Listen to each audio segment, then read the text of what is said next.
Okay, where do the children fit into all of this? You mentioned a closed code, and that, really, the only way, so far, is a restart. Look, what do children actually do? Children can restart things? They do such colossal work that I can't even explain it all. What I can say is that they try to break through to the matrix. They try to break through to earthly programs. How?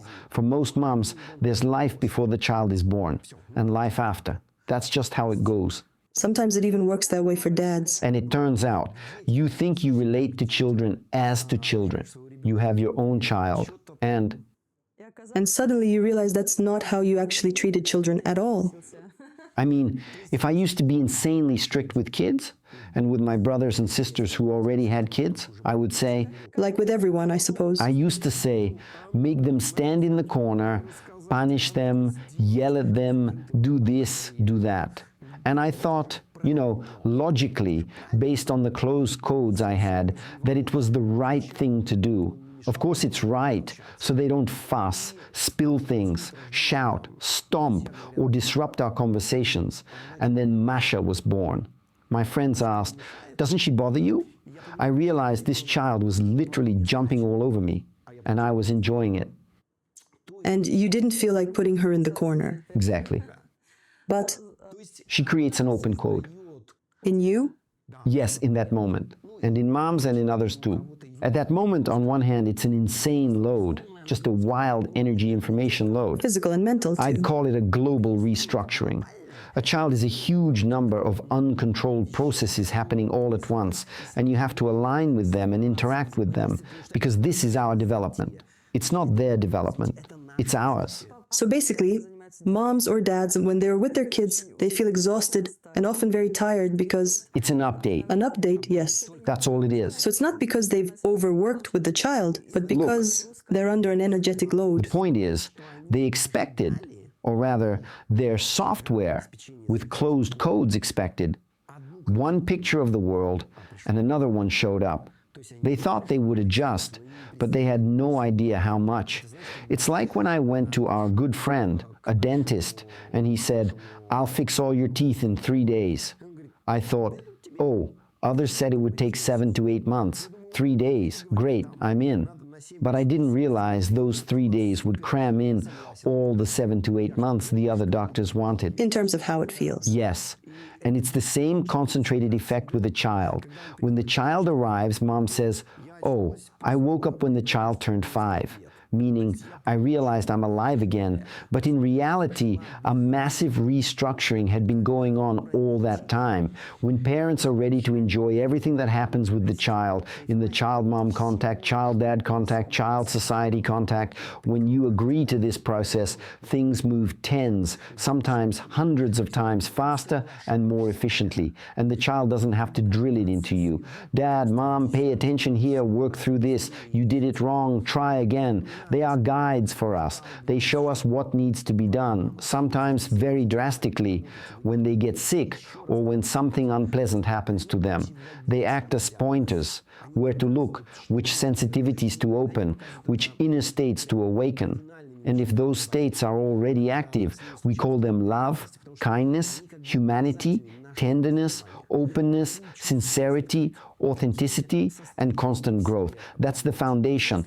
But we don't get it because for many people, those words are just words. When it starts turning into feeling, into actual change, it means the thoughts that came to us with open codes turned into feelings. They thinned out and began to form the future. Let's flip our idea upside down. We tend to think materialization is densification, but in reality it's liquefaction. Thought forms live in a much denser world than we do. The concentrate there is colossal. And that's why everything here gets stretched out, over time, over generations. Yes. So let's talk about the pendulum principle here. Today in Futurology, we posted about the generational pendulum. In this dual world, things are arranged so there isn't maximum radiation, saturation, or... Concentration. Concentration, yes. So, we give birth first and foremost to projections into the future. Projections of our parents. For example, we rarely see ourselves in our children.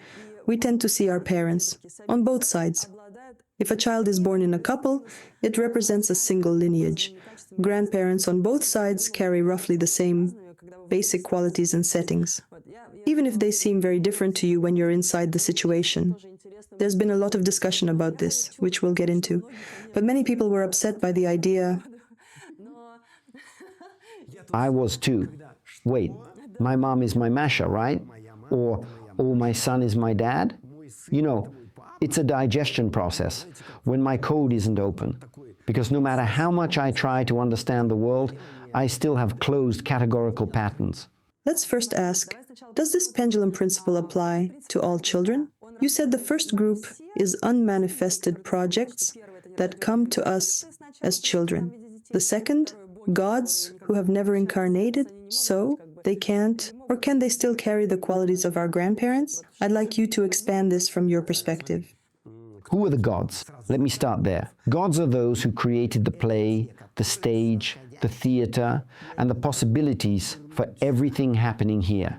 When they see that the concentrate is suitable and they can dive in, they are born here as gods.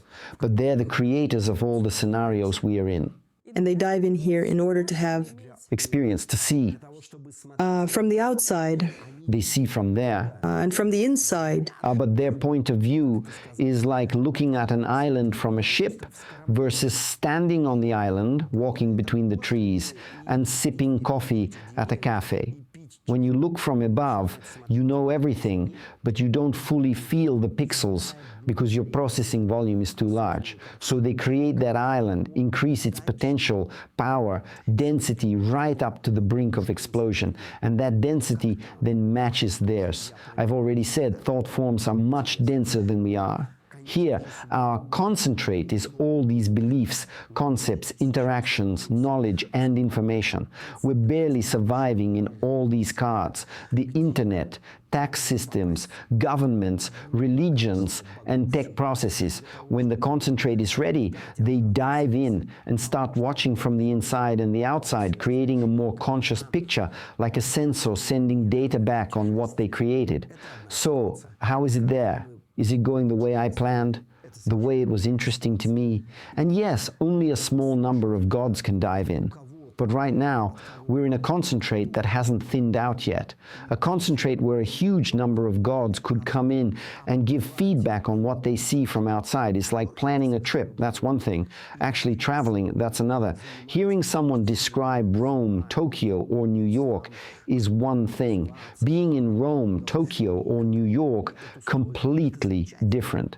And even if we designed the buildings, streets, water systems, and supervised construction, that's great. But we still need to live inside that space to understand what we actually created. This difference between the outer and the inner, when they, from the outside, say everything is simultaneous, for them that's true. For us, it's not. We can see a clear pattern of non-simultaneity here. Why?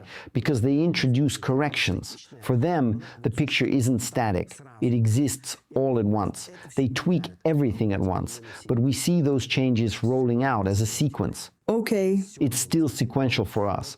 So on one hand, remember, everything happens at once. And on the other hand, that's not true. Because the moment correction is happening, it's no longer simultaneous. There's a certain sequence that we experience on ourselves. Okay, so going back to the pendulum principle, where things can't happen all at once, where breaks and exchanges of different programs and energies are necessary, does this pendulum work in all the types of children you've described? Unborn projects? Gods? Us from the future?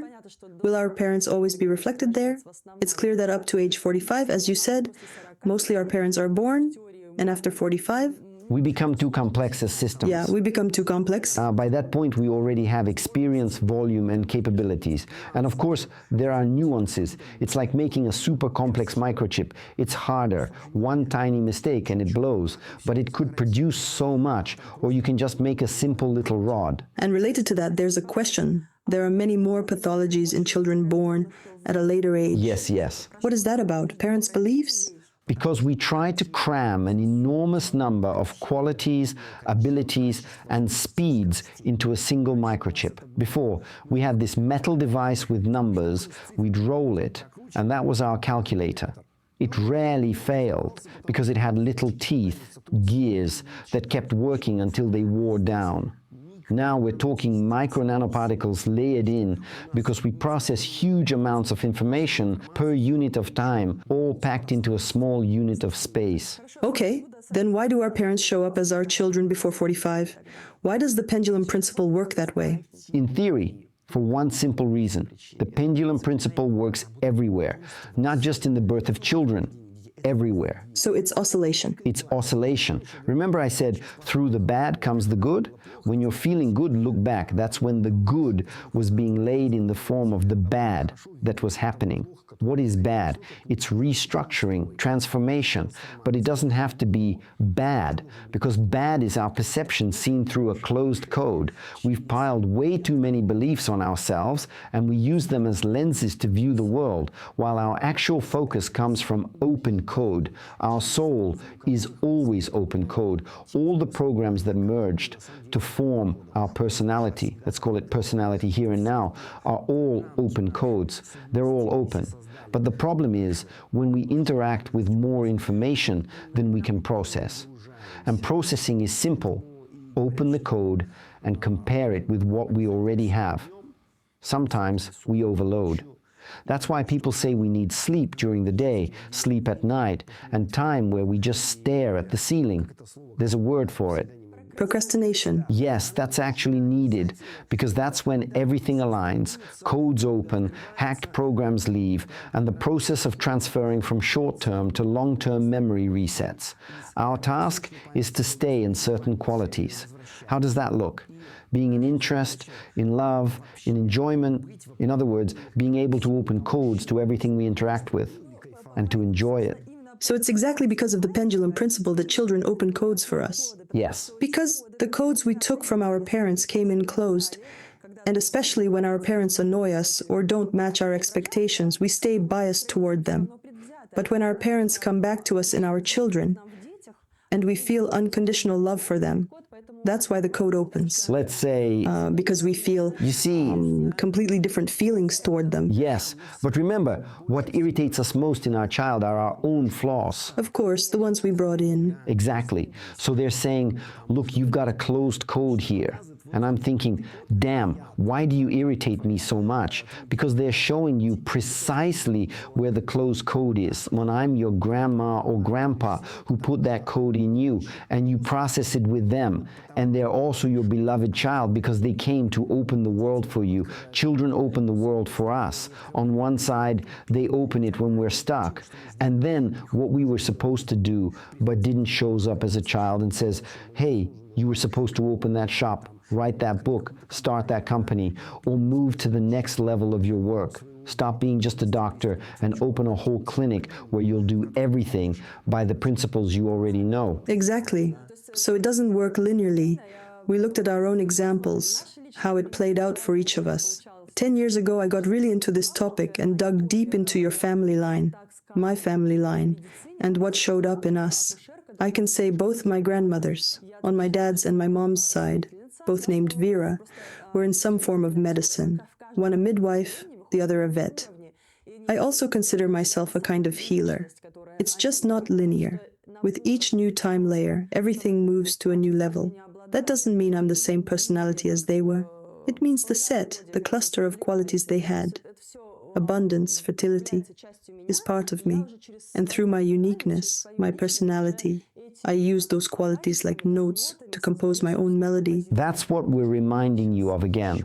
Our physical body is made up of our past.